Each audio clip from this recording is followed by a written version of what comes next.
alhamdulillah wasalaatu wasalaamu ala rasulillah mbokk yi assalaamu aleykum wa rahmatullah ñu ngi del si waat ak yéen ci darsu online bi nga xam ne moom lañ lancé woon ci weeru koor gi ñu jóge mu nekkoon ay cours alquran yu ñu doon def en ligne pour ñi nga xam ne dañ bëgg a jàng te amuñu jot pour mën di déplacer wu commencé woon nañ ko ci weeru koor gi ñu génn ak ñaari niveau 1 ak niveau 2 ñiy dal war a fer ijji defar seen jàng ak ñi nga xam ni fer nañ ijji waaye njàng mi des na ñu jubbanti leen prononciation yi maxaarijul xuruf yeeg ahkaamu tajwid yi boobu ba léegi ñu ngi doon jàng ndax bi koor gi jeexee dañoo continuer comme koor gi yàggul ba fi mu nekk ni war nañu arrêté def seen évaluation pour mën a dem ci beneen niveau ci la ñuy tijji inscription yi pour képp koo xam ne bëgg na inscrire ci darsu online mën na jokkoo ci numéro bi ñuy affiché bu ko defee lépp lu mu ci soxla ci ay information incha allah dina ko ci am bii yoon ñuy tijji 3 niveau lay nekk niveau 1 bi ak niveau 2 bi dafay des ñu def benn niveau 3 boo xam ne pour ñi nga xam ni seen njàng gën naa baax ñu boole leen ci tamit ay cours arab darsu online mi ngi noonu pour yéen ñi nga xam ne yéen a bëgg a jàng te xëy na seen jot demeewul noonu bu ko defee di ngeen mën a toog fi ngeen nekk connecté wu en ligne ci heure yi nga xamante ni moom la ñuy jàng mën a suivre cours yi incha allahu taala assalaamu aleykum wa rahmatullah. Le paradis est entouré d'épreuves et l'enfer est entouré de passion. Des fois c'est dur, mais sache que les plus éprouvés sont les prophètes, alayhimus salatu wassalam. Après, ainsi de suite. Et rappelle-toi toujours de ces paroles. La première, c'est toujours faire des doigts pour qu'Allah subhanahu wa ta'ala préserve ta foi. Parmi les doigts, c'est important de se concentrer dans ces doigts. Le prophète aimait beaucoup ces invocations. Ça, c'est important. Vous savez, des fois, tu es dans la sunna, mais tu ressens un mal. Des fois, tu sens que la foi, parce que la foi monte et descend. Des fois, tu te retrouves dans des situations. Heureusement qu'Allah ne t'éprouve pas pendant ces situations. Parce que tu risques de tomber. Parce que tu es en baisse de foi. Donc, n'oublie pas de faire beaucoup de doigts. Parmi ces doigts, Rabbana la tuzigh qulubana ba'da idh hadaytana. Oh Allah, parce qu'on a demandé à Allah de nous guider. Allah nous a guidés. Mais Allah, une fois nous avoir guidés, Allah ne nous dévie pas, ne nous laisse pas partir et délaisser ce chemin. Donc, fais ces doigts. Parmi ces doigts que le prophète aimait beaucoup, alayhi salatu wassalam, Allahumma ya muqallib al-qulub, thabbit qalbi ala dinik. Oh toi Allah, qui fait tourner les cœurs, qui fait bouger les cœurs, parce que les cœurs ne restent pas seulement sans bouger. Ils sont pas immobiles. Les cœurs bougent. Oh Allah, toi qui fais tourner les cœurs, tourne mon cœur vers ta religion, vers ce que tu aimes. C'est-à-dire le doua. Si Allah accepte ce doua, il te préserve. Et quand tu deviens l'ami d'Allah, quand tu deviens un allié d'Allah, Allah il te préserve, il préserve ta foi, subhanahu wa ta'ala. Le deuxième des conseils, c'est cherche un entourage, comme je disais tout à l'heure, une bonne fréquentation.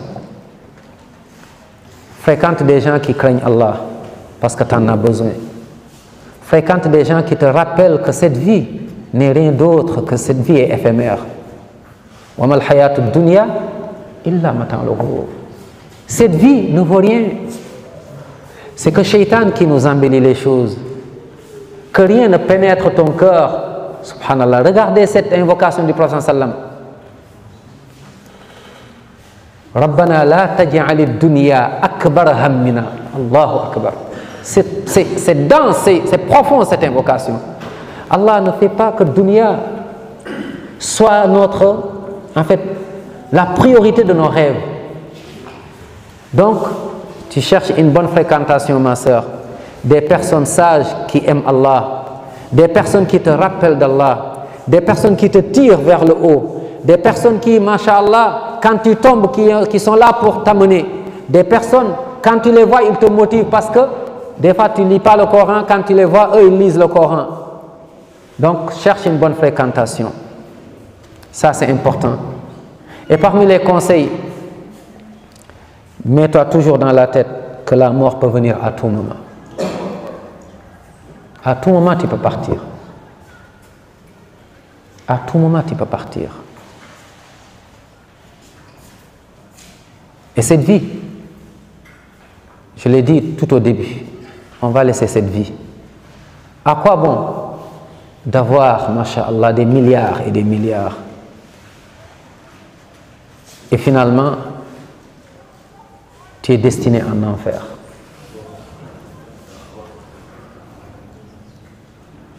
Dis-toi, je suis dans la sunna et je vais mourir, incha'Allah, dans la sunna. Que je sois à l'université, que je sois aux États-Unis, que je sois en France, que je sois devant le président, que je sois devant, incha'Allah, je vais mourir dans la sunna. Il n'y a rien, ad-dunya wa ma fiha, je le mets dans ma main et je vis avec.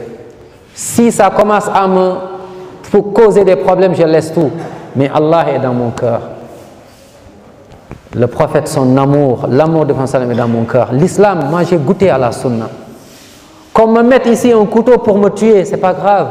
Je vais mourir dans la ilaha illallah, Muhammadun Rasulullah. Allahu Akbar. Allahu Akbar. Allahu Akbar. Allahu Akbar.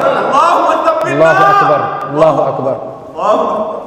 Qu'est-ce qui peut remplir ton cœur si ce n'est Allah? Il n'y a que Allah. Ma sœur,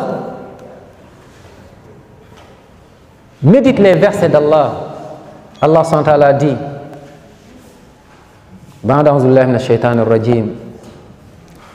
il nous parle des gens qui ont choisi cette vie et qui ont oublié l'au-delà. Subhanallah. Et il nous parle des gens du paradis. Il nous parle des deux. Tu veux être parmi lequel des deux groupes? Comme disait Omar ibn Abdul Aziz, radiallahu anhu arda, allez lire la biographie d'Omar ibn Abdul Aziz, je vous le conseille vivement. Une fois rentré chez vous, allez lire la biographie de cette personne, un descendant d'Omar radiallahu anhu arda. Une fois, il y avait une de ses servantes qui s'est levée un matin et qui a dit, Omar, hier je t'ai vu en rêve, tu traversais le pont de Sirat et Omar est tombé dans les pommes. Il s'est évanoui. Il dit, Omar, lève-toi, Omar, lève-toi. J'ai entendu une voix qui dit, Najawta, Najawta ya Omar. Allahu Akbar. Ma sœur, rappelle-toi de ces versets. Allah dit, Inna alladhina la yarjuna liqa'ana, ceux qui n'espèrent pas rencontrer Allah et qui ont choisi cette vie éphémère, cette vie trompeuse. Tu as quoi? Tu as des diplômes, et après? Tu as un travail, et après? Tu es ministre, oui, et après? Tu es président, ok, et après? Après, tu deviens un cadavre. Après, tu es mort. Allez dans les cimetières. Il n'y a que des ministres là-bas. Il n'y a que des hommes d'affaires. Il n'y a que des gens riches. Il n'y a que des médecins. Il y a tout le monde là-bas. Où sont les choses qu'ils avaient accumulées ici? Inna alladhina la yarjuna liqa'ana waradu bil hayati dunya waradu bil hayati dunya wa tuma'annu biha walladhina hum an ayatina ghafilun. Ceux qui sont distraits, ils ont oublié les versets d'Allah. Alors que ata amrullah fala tastajilu iqtaraba lin-nas hisabuhum wa hum fi ghaflatin mu'ridun. Allah nous a donné tout ce qu'il nous a donné et finalement on l'a utilisé pour désobéir à Allah. Alam tara ila alladhina baddalu ni'matallahi kufra wa ahallu qawmuhum dar al-bawar jahannama yaslawnaha bi'sal qarar. Ma sœur, إن الذين لا يرجون لقاءنا ورضوا بالحياة الدنيا واطمأنوا بها والذين هم عن آياتنا غافلون أولئك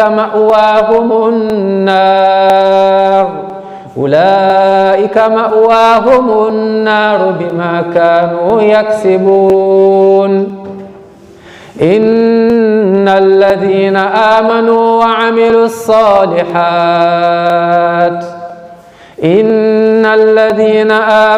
وعملوا الصالحات يهديهم ربهم بإيمانهم اللهم اجعلنا منهم يهديهم ربهم بإيمانهم تجري من تحتهم الأنهار في جنات النعيم دعواهم فيها سبحانك اللهم وتحيتهم فيها سلام وآخر دعواهم أن الحمد لله رب العالمين. الله أكبر. يا أيها الناس إن وعد الله حق. Oh les gens, la promesse d'Allah est vraie. On va tous mourir, on va rencontrer Allah. يا أيها الناس إن وعد الله حق فلا تغرنكم الحياة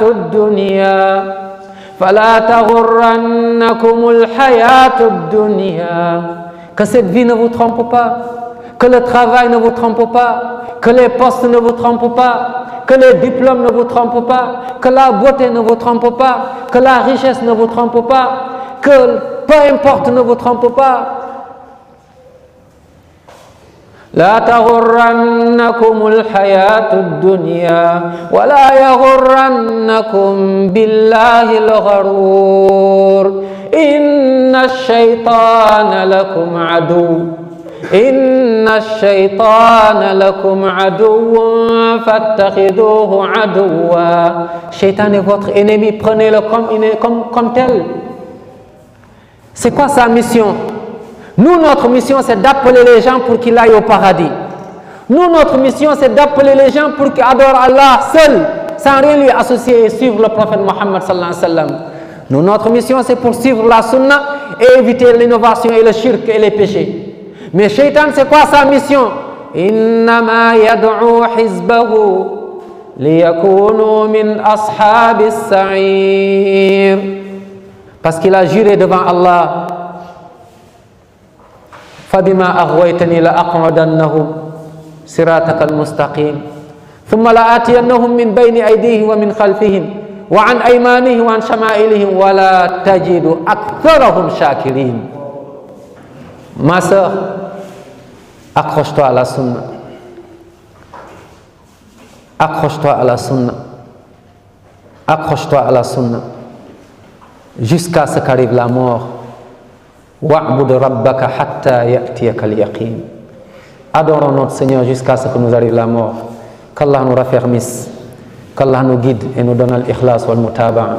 Allahumma amin ya rab. Alhamdulillah wassalatu wassalamu ala rasulillah. Mbokk yi assalaamu aleykum wa rahmatullah. ñu ngi dellusiwaat ak yéen ci darsu online bi nga xam ne moom lañ lancé woon ci weeru koor gi ñu jóge mu nekkoon ay cours alquran yu ñu doon def en ligne pour ñi nga xam ne dañ bëgg a jàng te amuñu jot pour mën di déplacer wu. Commencé woon nañ ko ci weeru koor gi ñu génn ak ñaari niveau 1 ak niveau 2 ñiy dal war a fer ijji defar seen jàng ak ñi nga xam ni fer nañ ijji waaye njàng mi des na ñu jubbanti leen prononciation yi maxaarijul xuruuf yeeg ahkaamu tajwid yi. boobu ba léegi ñu ngi doon jàng ndax bi koor gi jeexee dañoo continuer comme koor gi yàggul ba fi mu nekk ni war nañu arrêté def seen évaluation pour mën a dem ci beneen niveau. ci la ñuy tijji inscription yi pour képp koo xam ne bëgg na inscrire ci darsu online mën na jokkoo ci numéro bi ñuy affiché bu ko defee lépp lu mu ci soxla ci ay information incha allah dina ko ci am. bi yoon ñuy tijji 3 niveaux lay nekk niveau 1 bi ak niveau 2 bi dafay des ñu def benn niveau 3 boo xam ne pour ñi nga xam ni seen njàng gën naa baax ñu boole leen ci tamit ay cours arab darsu online mi ngi noonu pour yéen ñi nga xam ne yéen a bëgg a jàng te xëy na seen jot demeewul noonu bu ko defee di ngeen mën a toog fi ngeen nekk connecté wu en ligne ci heure yi nga xamante ni moom la ñuy jàng mën a suivre cours yi incha allahu taala assalaamu aleykum wa rahmatullah